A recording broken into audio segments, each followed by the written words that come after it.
All right, as promised, joining me here are Cincinnati Bengals insider Paul Dehner, does a great job covering this team that was supposed to be a Super Bowl contender, had an MVP candidate at quarterback and all that, and they're the team coming into Monday night 0-2, not Washington. But I'm not going to let that make. I'm not going to think that Washington is the favorite here. Clearly, Vegas doesn't installing the Bengals as a 7.5 point favorite. But let's see what's going on here. Paul, tell me. First off, thanks for doing this. Yeah, no problem. How surprised are you that you're the 0-2 team going into this game? Very, because they should have been 1-1 was the obvious thought here. I mean, they've had the largest favorite spread in the opener, playing a New England team with a new coach and Jacoby Brissett and all of these things, and no semblance of an offensive line or receivers. It was supposed to be a bad New England team, and they're coming to your house for an opener where you have continuity and Joe Burrow and staff that has been together forever. There's no reason you should lose that game, and to not just lose it, but look really awful across the board in the process was really a demoralizing blow, and it made you kind of question everything that was going on around here. Um, and then fast forward 1 week, they go to Kansas City and they look exactly like the team that has been the one team always able to fight Kansas City and find a way to beat them, and ends up being a 4th and 16 Hail Mary bailout that ends up setting Kansas City up, just like all of those games have been. But then you feel like, okay, that's the team you thought you were getting week one. It just apparently took them a week to like spray some WD-40 on the wheels and figure out how everything works again, apparently, and not able to win. And so yes, surprising that they're 0-2, but I think they've reached now the place that everybody assumed that they were going, the level that they were going to be playing at, and they're able to leave that week one clunker behind them. One that they just seem to every single year the first 2 weeks of the season. They're 1-11 under Zach Taylor the first 2 weeks of the season. So it's just Wow, it's the way they operate. that's bizarre. Bizarre. What from if I'm going to play pop psychologist from the outside, I've been thinking like, boy, obviously Jamar Chase was aiming for a new contract extension. That didn't happen. T. Higgins wants one. He's playing on the tag. There's other guys on the team, but like they're obviously huge figures, and we know that wide receivers can get in their feelings and all that. And I was kind of thinking from the outside, is it possible that whatever's going on is uh part of just like, I don't know, bad vibes right now, poor chemistry? Is that any kind of a thing, or is it like you just said, hey, they get off the slow starts and they're fine otherwise? I think there was a fair amount of distractions with Jamar's deal. There was a lot of like, is he gonna play? Is he not gonna play? I mean, it ended up being self-proclaimed by him game time decision whether he was going to participate in that game, and he had food poisoning, was what we were told on Saturday, and so he was playing sick allegedly, and all of that stuff, and the whole week I think that there were distractions in that. The T thing was not a distraction until he tweaked his hamstring a couple days before the game. And so you were going to have this game where you were going to ease Jamar Chase in, and you haven't had any off season or practices with him. And now the guy you were going to lean into, boom, your game plan is blown up on a Thursday practice. It was the last thing they needed. And they looked lost partially. They needed a dude, right? Like when nothing was working in that game, they needed a dude to just go throw it to T, right, and get whatever's been working all camp working, because he had looked great. They didn't have that. And it made them even clunkier, and so they end up losing that game. I don't know that it's vibes or that's. I mean, I think they're in a good enough place once the games get going. That stuff is, there's a little bit more distraction in the background, but I think they're in a good enough place for as far as that goes. Everybody else seems to be pretty focused and on board, and they played at a level of a team that was focused and on board in Kansas City for sure. Gotcha. Yeah, in terms of the headlines for this game, certainly the Monday Night Football crew will be focused on the two Heisman winning quarterbacks who played for LSU, Burrow, and obviously Jaden Daniels. I think what makes me most nervous for Washington in this game is that the Bengals are 0-2, that Joe Burrow is gonna.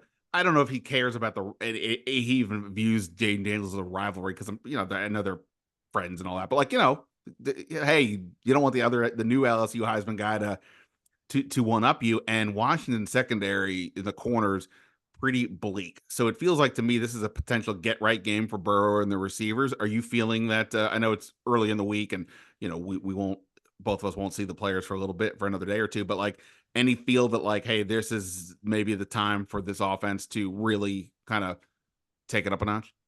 Yeah, they really were doing everything they wanted to do, um, in a really new, unique way against Kansas City.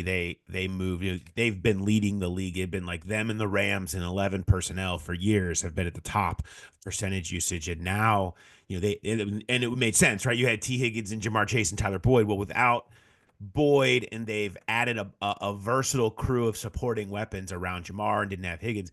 They've really leaned into specifically a tight end group that has proven pretty dynamic. Rookie Eric All has really come on the scene and become a game changer for them.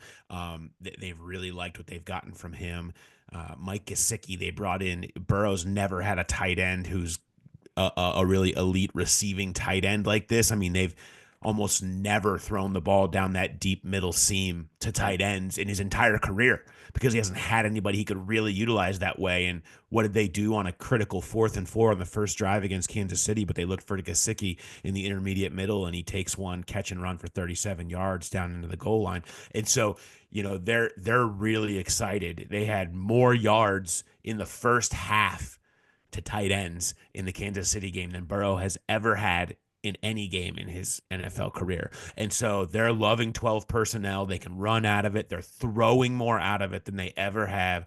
And so I'm curious to see what happens when T comes back.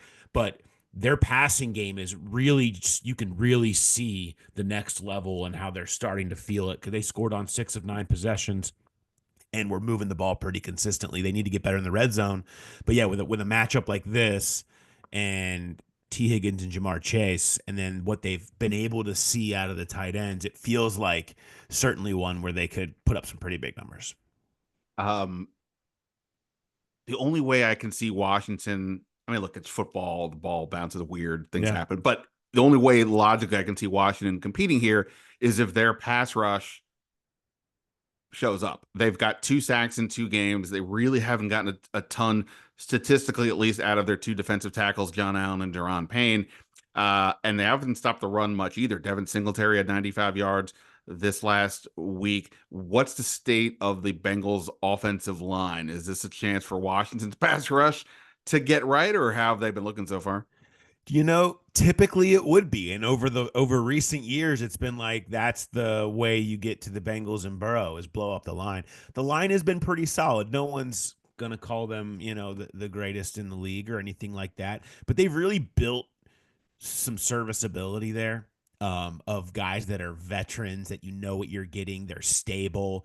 They're big, giant pass protectors. They've really leaned into that. I mean, I know you guys have some guys like that over there too, but I thought the Bengals had that market cornered on 6'8", 350 tackles. They have 3 of them, and drafted Amarius Mims in the first round, who potentially could make his debut. He has strained his pec in the preseason. They've had Trent Brown, another monster over there on the right side, with Orlando Brown on the left side. And so they've really been solid. Like they haven't been a liability. They're not going to be, giving you 5 seconds every drop back type deal, but they've been more than enough for Burrow to sit back there and you don't feel like that's blowing up the game plan. And that's really where they needed to be and needed to make sure they were living. So Alex Kappa's had his struggles at right guard, so that'll be a spot that I would specifically be interested in watching, as Washington should be able to exploit that a little bit.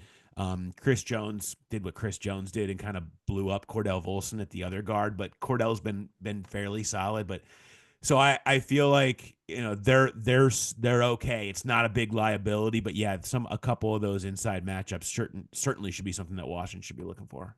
Well, Deron Payne would be over the right guard. So he is, he signed his big deal 2 off seasons ago. Last year was okay. And this could be maybe his get right game if that's a matchup he can exploit. By the way, Marius Mims, I think that was the offensive tackle that if they were going to trade up, that they would have traded up for, but it didn't seem, but he needed to get past, he needed to get into the 20s for them to be looking at it. So I'll be curious to see what he looks like. All right, so you and I just talked a few minutes ago on your podcast, Mhm. uh, and you threw out a couple of things that scared me, and I think would scare the bejesus out of Commanders fans about regarding Trey Hendrickson, because Yeah. obviously there's been a lot of talk on this end about the offensive line and specifically left tackle. Cornelius Lucas has been okay. Brandon Coleman's getting worked in. He's a rookie, but there's some questions there. And then you told me what Trey Hendrickson has done so far. So go ahead and scare everybody about this matchup. Well, in 2 weeks, he's gotten two left tackles benched, and he's just been absolutely destroying everything off the edge. He had 2 sacks and 3 penalties drawn last week. And so that's just kind of been who he's been. He had 6 pressures, but without a sack in the first game.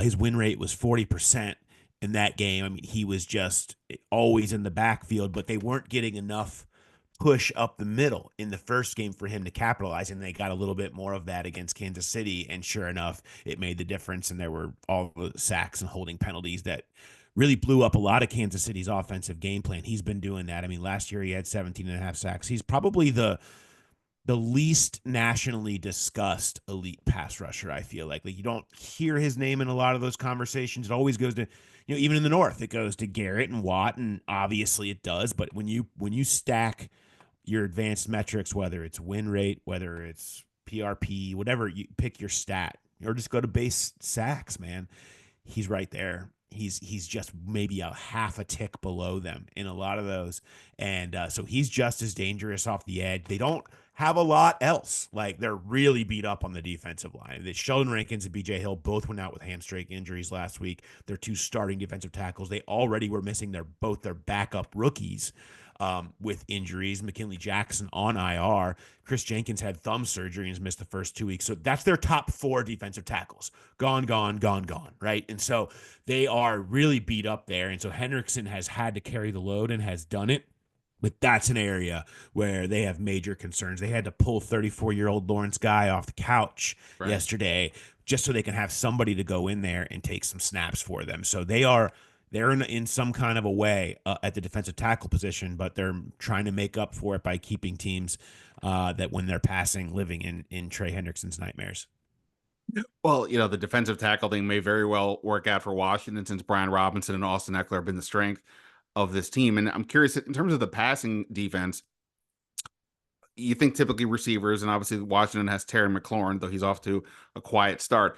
But the two running backs are getting a lot of passes out of the backfield, and Zach Ertz at tight end has shown to be a pretty good weapon so far for Daniels. So that's, I guess, more of like a linebacker safety kind of situation. How has Cincinnati been looking so far covering those positions? Because I think for Washington, realistically, that's where they're going to lean into more than focusing too much on the receivers on the outside. Well, they really struggled with missed tackles in the opener. They had 14. Lou Anarumo, defense coordinator, called that a 6-year high for him. 14 missed tackles. It led to over 100, almost 100 extra yards after contact just on missed tackles. They cut that in half last week and were much more solid against Kansas City. It felt like again, a team that doesn't play guys in the preseason, hardly at all. Right. Really struggling to adjust, I think, to week one, and that showed. But they seem to clean it up then. So there's still are they going to regress? Is that who they were more week one? Was that, well, we'll see. That's going to be a key. Logan Wilson and Jermaine Pratt had down years last year. They're veteran guys that have been in this system both since the Bengals renaissance in 21. And so they have been reliant. They've paid both of them.